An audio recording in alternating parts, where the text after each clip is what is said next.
I imagine, especially if it's negative feedback coming from somebody at a different level in the organization, there's a steep slope pointing down at them, and it's easy to misinterpret.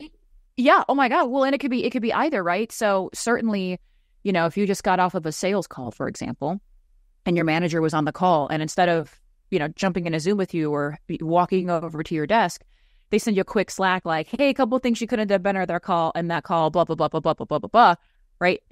Whoever is interpreting that message is probably not going to hear it the way that you meant it in a good or a bad way. But even where I've seen this fall apart with peers, right? So I've had this situation happen several times where let's say that you've got, for example, an account executive and a CSM.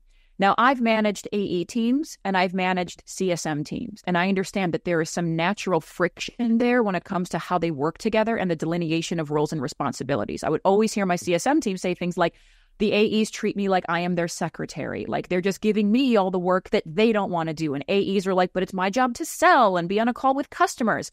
I've had several scenarios where after getting off of a call, an AE has emailed a CSM with sort of a hit list of items that they want them to touch on. The CSM gets that email, feels like the AE is bossing them around and telling them what to do and not giving them autonomy. That CSM goes to their manager and says, that AE is bossing me around. They're bullying me. They're telling me what to do. They're treating me like I work for them.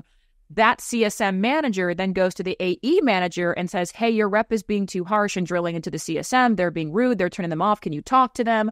That AE manager then goes to their AE and says, what the heck did you say to your CSM to tick them off? And the AE goes, what are you talking about? We got off of a call and I was just sending them a list of the action items we agreed upon, right? And now that circle goes again and again and again and gets worse and worse and worse. And now relationships are impacted. So that's an example of even peers trying to communicate improperly with each other, or dare I say, assign each other bad intent.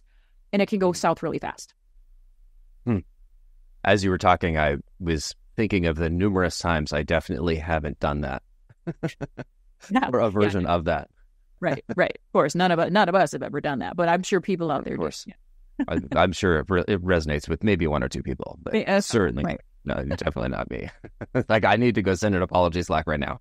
Yeah, you're like, as it turns out, right? And then the managers start to miscommunicate, right? So now the managers are infighting because they're both backing their people up. And I would be willing to bet that in that scenario, both the AE and the CSM and their manager are also communicating via nonverbal channels. So you think about that mess, and then think about how many managers, AEs, CSMs, BDRs, direct reports you have at your organization, and think about a scenario like that happening 4 to 5 times per day, every single day.